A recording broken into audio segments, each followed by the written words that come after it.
We do have the director there of the Georgia Bureau of Investigation, also the Barrow County Sheriff. Let's listen. We wanted to come back and update you on the progress of the case this evening. Appreciate you being here.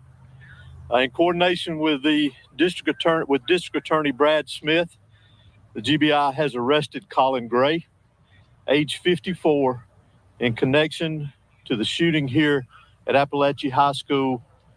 Colin is Colt Gray's father that was arrested yesterday. He is charged with the following: 4 counts of involuntary manslaughter, 2 counts of second-degree murder, and 8 counts of cruelty to children. Mr. Gray, these charges stem from Mr. Gray knowingly allowing his son, Colt, to possess a weapon.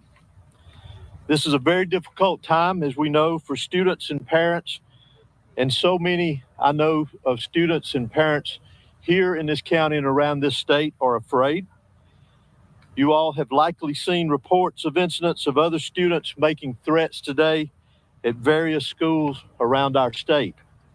In each of these incidents, police, law enforcement took charges, they made arrests, acted very swiftly, as we take incidents like this very seriously across this state.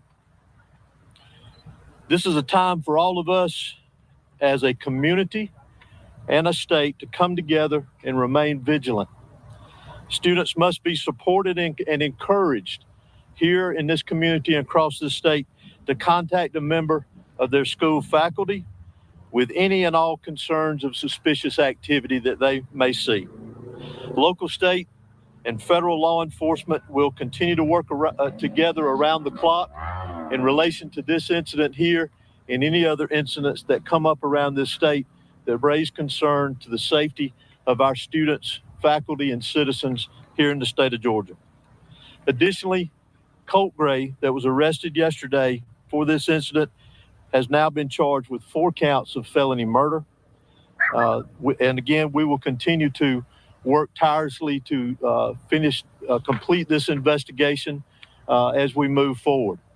I will go ahead and mention to you, and as I say sometimes, I'm going to go ahead and apologize to you. As y'all all know, that this is a murder investigation. It is a very serious investigation, one that we take serious, one that we will continue to diligently work on and be very thorough with it, with the GBI and our local partners here. So you'll have to forgive us if we don't answer a lot of the questions that you ask. I know you have many, and we wish we could answer many of them for you, but we still obviously want to maintain the integrity of this investigation because it has a long way to go for it to be finished. Again, I also want to remind everyone that we need to continue to pray and support the victims that were involved here, the school teachers, the faculty, the students, obviously those that lost their lives, their families, and those that were injured. So I'd like to call on the sheriff to come and give you a brief update on the status of those that were injured from yesterday's event. Thank you. Thank you, Director Hosey. As Director Hosey said, I'd like to say that obviously we're lifting up those families. Our hearts are hurting for them, our kids, our students, our teachers. But the 9 injured, I am very happy to say will make a full recovery. And that's a testament to the response that we had, in my opinion, the response that medical staff responded with, in my opinion.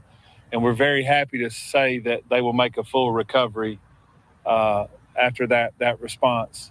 Again, please lift up our community. Please keep these children, these teachers. We call them teachers, but I call them heroes. We met with them today. Emotions are very high, obviously, but we told them that we love them. We love our teachers and what they do. And we're very happy at the fact that they stood in the gap between evil to protect their children, and we want to include them in the lives that were saved as well yesterday. But I wanted to report to you that all 9 people that are injured will expect to make a full recovery. Thank you. Are they still in the hospital? Several of them are still in the hospital. Some have been released. And Director, can you please explain, did the father actually give the gun to the suspect? Well, I'm gonna leave it as how I mentioned it in the release, that he knowingly allowed him to possess the weapon. Director, can you tell us about how the arrest happened today? Did he turn himself in? Did you guys make contact with them? How did that go with investigators this afternoon with that arrest? I'm honestly not familiar with the details. All I can tell you is that he is in custody at this time. And is it likely anyone else will be arrested in this case? It's difficult to say at this point in time. We're obviously still investigating this, following all leads, all evidence, and we'll set to see where it takes us as we progress forward. Do you believe that the arrest should have been made sooner? The arrest was made when we had the probable cause to make the arrest. Do we know when his first court appearance will be? I'm not sure. No, ma'am. Did the dad bring him to school? I'm not sure about that either. I'm sorry. Are you able to explain the charges and how he has more charges than suspected? Not in great detail. The biggest thing, as I mentioned earlier, is that he is in custody at this point in time. His charges are directly connected with the actions of his son and allowing him to possess a weapon. Sheriff, will he be housed in your facility? Is that where he'll be held? How does that move forward? He'll be held in the Bear County Detention Center. Will his mugshot be available tonight, or will it take some time until tomorrow to get it? It depends on how long it takes us to book him, but if it's available, we can get that to y'all tonight. Sheriff, If not tomorrow. you said some good news that some have been released. Do you know the numbers of patients that have been released, victims? I don't want to speak to that because I don't know the exact number, but I know that I want to just report that all 9 would make a full recovery and be able to leave the hospital. There were 9 cases that were injured. Do we know if they are mixed with students, with teachers, or staff, or are they just?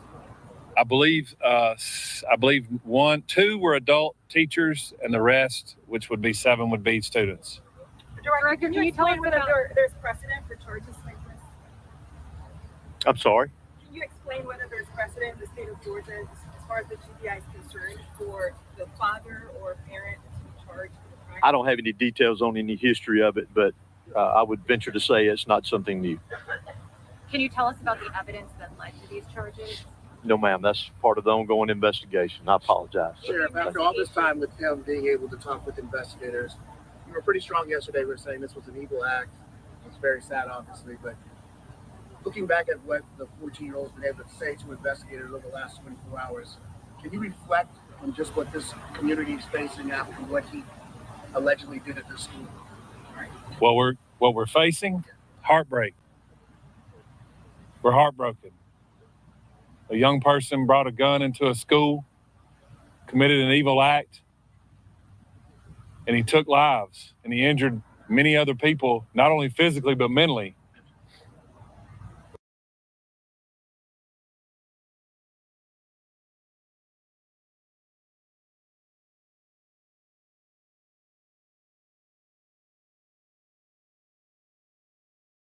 Return, please return. Please return, please return, please return.